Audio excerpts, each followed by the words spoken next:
Terus ada satu badannya orang, kakinya kuda. Dia lagi gini. Dia apa-apa set. Terbang Gal. Apanya? Angin pes ke atas. Dia muter-muter. Itu ngapain? Itu lagi nego katanya.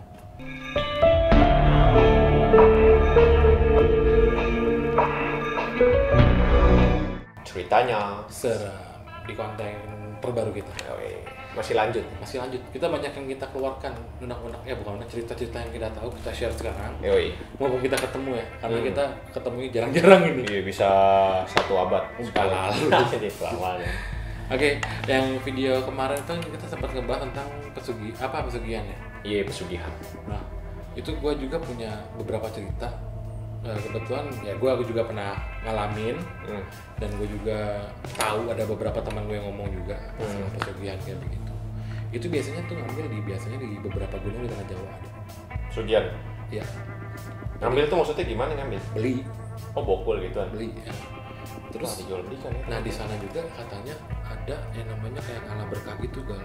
Apa? Ngalah berkah. Jadi kalau lo mau laris pengusaha atau apa, ngalah berkah. Ngalah. Oh, ngalah. Jadi lo harus ini ngembrin sama soket. Ya kalau datang sama istri lo atau pasangan lo silakan.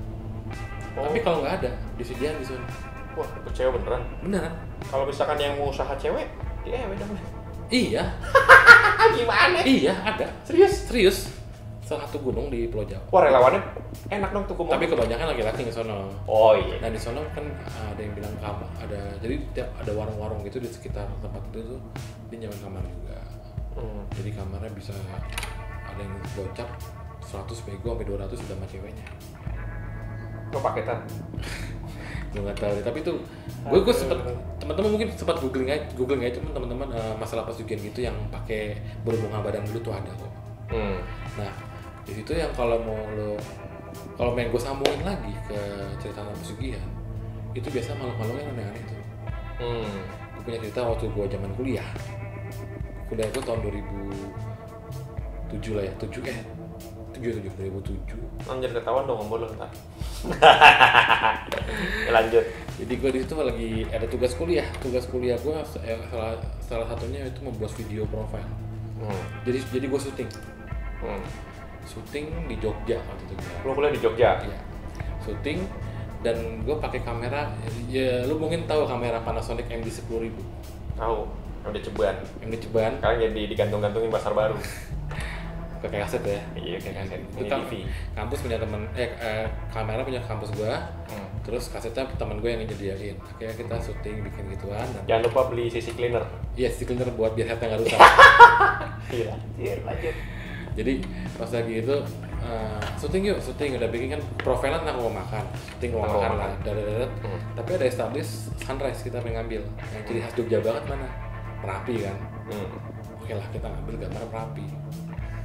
Sunrise apa sih, lupa gue? Matahari terbit. Oh, bukan terbenam ya? Terbenam sunset. Oke. Lupa. Rise kan ke atas. Oh iya. Set bawah. Set udah jatuh. Jadi gua ngambil gambar itu di salah satu di tempat spotnya di Merapi, yaitu Kali Gendon. Wah, masih bagus kan dulu Merapi. Belum kayak sekarang.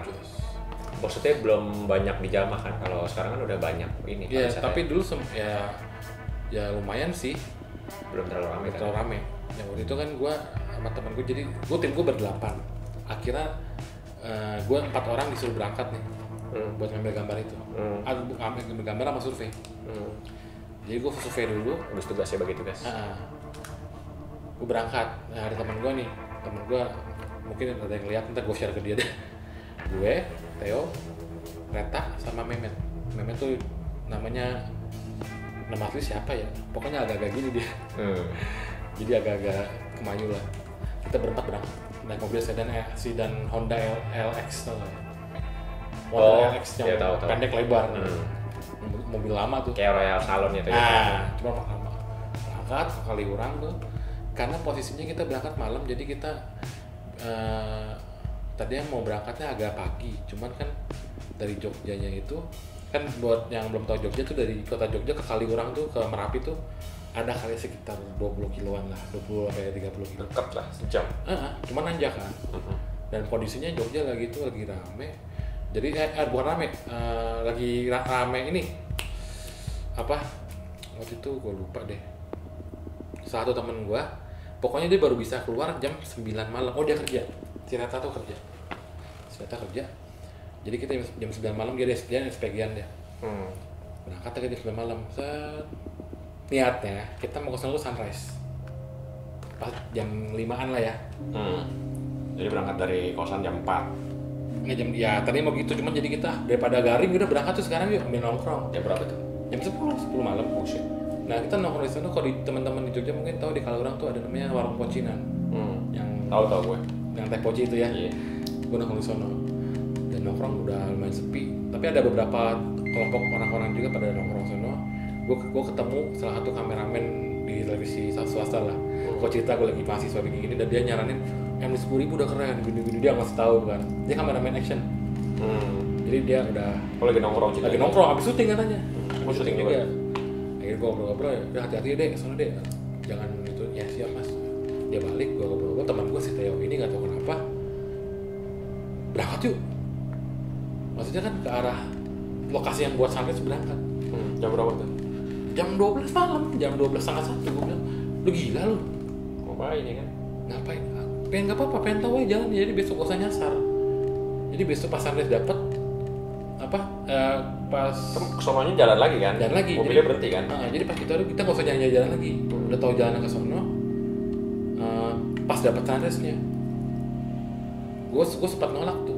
Terus teman gue si Rata masih mampir itu dia pikir bener juga tuh. Kalau kita nyasar, ntar malah lama nggak dapat momen sunrise-nya. Akhirnya gue kalah suara kan. Udahlah, oke, berangkat lah tuh. Berangkat jam 12:30-an ke daerah namanya Kali Kuning. Kuning apa Kali Gendol gue lupa, depannya sama kali sih. Jadi di situ ada bunker yang dulu sempat ada orang tewas dalam bunker. Yang meledakan Merapi 2006. Yang ada orang tewas di bunker. Lokasi di situ kita mau ngambil gambarnya. Jadi lewat itu jadi tempat pocinan itu kan di atas nih, berarti di atas ini nih.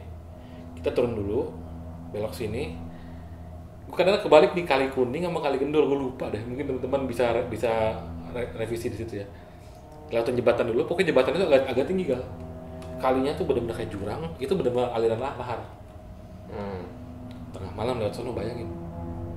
Ya. Lampu ada lampu? Lampu ada, cuma nggak begitu banyak ya. Tapi di itu pemukiman warga ada juga? Ada. Oh ada.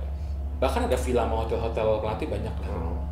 Lewat mana? Ikutin aja jalan sini, ikutin. Dan masih banyak hotel melati, terus banyak villa, rumah warga. Langsung hutan. Jam satuan tuh, kira-kira jam satuan itu udah bener-bener gelap gal. Temen gue syukurnya mobilnya tuh ada lampu kuningnya tuh, fog lampnya ada, jadi terang banget. Kelihatan jalanannya, jalan itu benar-benar cuma mobil kita doang, kiri kanan hutan pinus. Mungkin teman-teman kalau yang pernah ke daerah sana mungkin tahu, kiri hutan. Terus pas lagi masuk situ udah mentok. Itu ada teman-teman di kawasan ini. Wah udah nyampe nih lokasi sini, berarti jalannya benar. Oke, sepakat ya tempatnya. Jadi besok kita nanti berangkat lagi. Kita udah tahu jalannya. Oke siap. Kan jalan sempit. Mau nggak mau tuh mobil kan panjang gal. Sedan itu panjang tuh. Muternya kan lama. Antriannya lama. Gak kelihatan. Goyang mulu dong ya, goyang mulu. Kan nggak kelihatan tuh. Yang nyetir teman gue. Nggak ada yang turun. Gue yang turun. Yang satu cewek. Yang satu agak gitu. Setengah cewek. Yuk lu turun ya, dia turun kan. Gue turun, gue parkirin. Ayo terus. Jadi ini kan pintu masuknya. Ini jalanan nih. Kita mau ngotot gitu, mau mundur gitu lah ya. Jadi kan berapa kali muter bolak-balik. Temen gue kenapa tuh racing. Jadi emang agak-agak berisik juga dan gitu kan. Ya cepetan. Gue lagi parkir gini. Jadi pas mobil itu gue ngeliat ke seberang tuh udah hutan-hutan pohon-pohon pinus gitu. Pas gue ngedangak gitu kan, gue ngeliat ada banyak banget. Ada yang siluet aja, ada yang jelas kelihatan. Apa sosoknya? Sosok banyak banget. Ada orang kecil, Kayak orang beke lah ya, gimana sih orang-orang konten gitu. Cuma kupingnya gede. Wah, kayak film ini dong, apa? Ya. Lord of the Ring ya? Ya kayak ya makhluk kayak begitu ada. Terus ada satu badannya orang, kakinya kuda. Dia lagi gini, ngeliatin kita lagi muter. Terus ada kan pohon pinus, terus ada beberapa pohon ada ranting kayak gini, yang kayak monyet gitu kan, ngegelantung, kepala ke bawah, terus ada ekornya gini-gini. Terus ada apa lagi ya, gue lihat. Pokoknya ada kayak gitu deh, gue ngeliat pas astaga anjir, buruan. Akhirnya pas mobil udah balik, gue langsung buka pintu. Ayo cepetan turun. Kenapa sih? Ada teman gue. Udah buru jalan, gue gitu. Jalan tuh pelan set. Kebut gue gitu. Dia ngebut kan. Gitu. Gue lihat di spion mobil itu kan mobil pendek spionnya tuh. Ada sosok gak? Ikutin. Warnanya merah. Lagi gini. Kain nih. Pakai kain apa mukanya? Pakai kain. Pokoknya sosok warnanya merah. Cewek dong. Cewek. Dan gue ngeliat itu kan gue sempet panik. Pokoknya baju merah, dia terbang ikut. Jadi mobil dia ngikutin belakang gini nih. Di sini di kiri. Karena kan gue di kiri duduk ya. Di sini. Dan udah kayak deket gitu. Deket jauh gitu. Gue anjing nih, tai banget ya. Terus gue bilang, gue panik. Cepetan jalan. Kok kayak dikejar-kejar setan aja. Teman-teman gue kebetulan orang Batam kan. Memang dikejar setan bego gue gitu. Mana sih gak ngeliat? Aku gak ngeliat apa-apa itu di spion. Gak ada apa-apa kata dia. Nah temen gue si Reta itu make sure ke belakang mobil sedan kan ya. Dia lihat ke belakang gini. Dia juga ngeliat kan. Jadi bukan gue doang yang confirm, dia juga ngeliat. Beneran Theo, beneran ayo kebut. Jadi gue tuh lagi kondisi jalan sempit, gelap, tengah malam, mobil saudara ngebut. Udah kencang banget dah. Gara-gara dikejar itu. Dan syukur dan alhamdulillah dan puji Tuhan kita nggak kenapa-napa tuh. Ngebut gitu gal. Tapi hilangnya pasti mana itu? Di kali bilang tadi kali kuning kali dulu kebalik dan gue googling lagi. Pas lagi jembatan itu saat hilang guys. Oh dia penjaga itu kali ya, perbatasan itu ya? Gue nggak tahu, mungkin itu beda area ya. Mungkin itu beda area kali ya. Dan gue sempat cerita sama teman-teman gue, sama mas gue juga yang bisa kayak gitu. Itu katanya memang di sana gudangnya satu. Gudangnya. Makanya kan ada istilah misteri Gunung Merapi ya itu tuh. Oh iya benar. Ada Grandong ya Malampir ya. Grandong Malampir karena di sana ibarat banyak misterinya ya, Gunung Merapi itu misteri banyak ya. Kalau itu ibaratnya tentara, Gunung Merapi itu panglimanya. Dari sekian banyak gunung di Jawa, di Indonesia itu panglimanya. Jadi yang paling ibarat ya dia tuh berkarakter banget ya kata gue. Dia meledaknya bisa diatur kayaknya sih kelihatannya. Dia nyelakainnya tuh nggak parah kayak gunung-gunung lain gitu loh. Iya. Menurut gue ya Merapi tuh zaman sekarang yang udah agak sana pas meledak tuh korbannya nggak separah kayak gunung-gunung lain. Bisa dikontrol ya? Kayak bisa dikontrol gitu menurut gue ya. Dan satu, gue pengalaman mistis, sumpah gue ngeliat, gue pertama nggak percaya kayak begitu juga kan, tentang apa kayak kuncen-kuncen gitu ya. Lu tuh Mbak Marijan masih ada ya? Masih hidup kan? Nah kebetulan tahun 2010 pas gue mau lulus, gue jadi relawan di Merapi yang meledak terakhir, yang Mbak Marijan sampai tewas. Kan 2 kali tuh ya? 2 kali. Nah itu yang pertama diajakin main iklan tuh gara-gara dia terkenal. Rosso. Iya. Terus yang kedua udah nggak ada. Nah itu lumayan kacau juga itu karena gue kepanggil juga buat jadi tim relawan juga kan.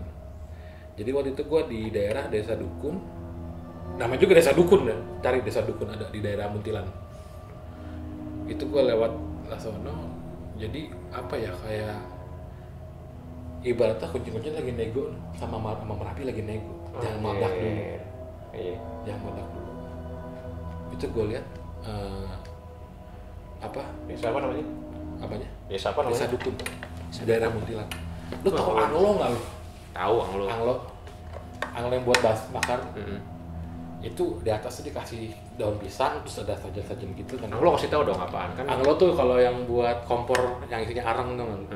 Isi arang yang kayak iya, jadi dia kayak buat masak. bahasanya normal tungku ya bahasanya? Tungku Yeah. tungku gitu buat masak.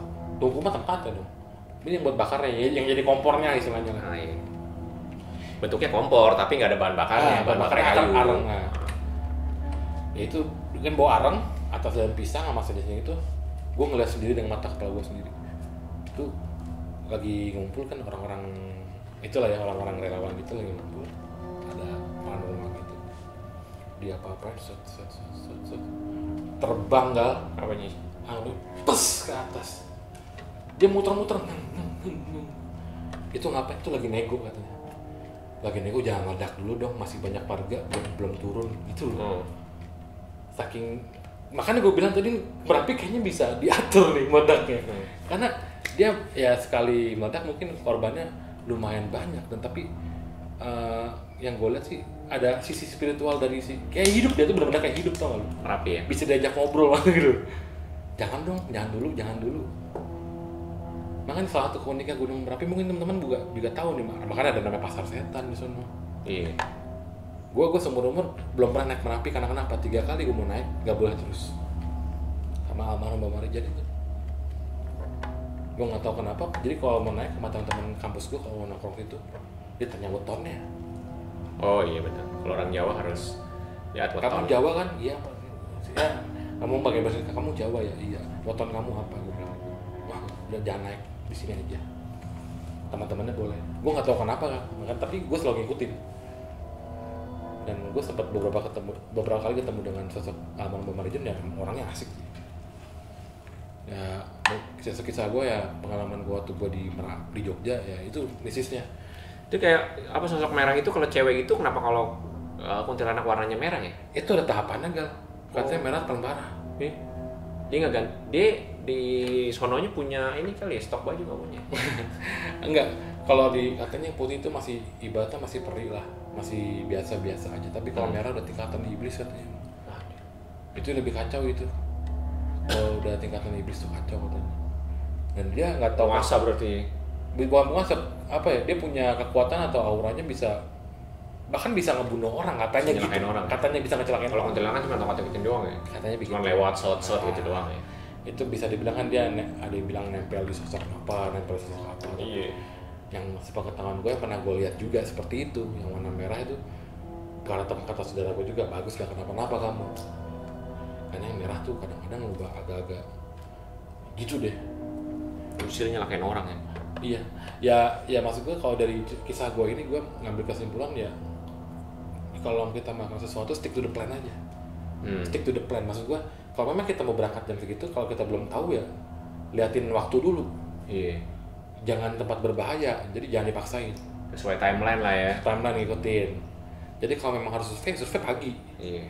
Maksud gue kan ya jam segitu ya udah ikutin jam segitu. Jadi nggak, walaupun masih gelap tapi aktivitas orang kampung udah pada keluar lah jam segitu tuh. Orang kampung rajin-rajin. Jam 5 udah pada bangun. Ini jam 1 pasti udah tidur. Jam 4 udah pada bangun, 4:30 udah pada manasin motor. Iya, motornya yang belakang ada bronjongnya. Orang kampung pasti kalau bangun subuh belakang motor ada bronjong. Bronjong apa sih? Keranjang tuh ya, kanan kiri itu. Bawa suket, bawa rumput. Iya. Kalau yang suka tinggal di kampung tahu deh tuh. Kadang-kadang kalau ada yang udah motor agak bagus sedikit biasanya ini pegawai kecamatan, pegawai kelurahan, plata merah tapi di daerah itu ya di Jawa lah ya, maksudnya yang tempat tinggal tempat gue kalau pulang kampung juga memang banyak sih kalau mistisnya di daerah. Iya, kadang-kadang gitu deh. Terus hal-hal yang tabu gitu yang nggak biasanya kita denger, biasanya kalau di kampung tuh banyak ceritanya yang aneh-aneh. Kayak apa tuh ya? Iya, kayak misalkan pocong sujud ada di kampung. Pocong sujud? Iya, pocong sujud ada. Terus gue juga nggak tahu tiba-tiba dengar cerita pocong sujud. Terus pohon bambu itu kan juga awalnya cerita-ceritanya kan dari sono tuh banyak kan. Pohon bambu. Kalau pohon pisang tuh pocong katanya. Pohon bambu tanah. Iya, katanya gitu-gitu katanya. Wah, sangar deh itu. Sangar pokoknya. Jadi tetap aja teman-teman tetap stay dengan kita lagi. Iya, kalau yang punya cerita jangan lupa di-share lah. Share aja. Kita bakal ceritain nih kalian. Kita sharing aja lah. Kita ngetes dulu nih dengan cerita kita kayak gimana. Teman-teman punya cerita lebih seru, bakal kita ceritain. Oh iya, pasti. Kalau misalkan mau ada yang datang ke sini juga nggak apa-apa cerita. Iya, boleh banget. Nanti kita appointment, kita janjian, kita mau syuting di mana kapan. Yang penting kita terbuka buat teman-teman semua. Jangan lupa di like, komen, dan share di Black Talk Channel di konten ceritanya serem.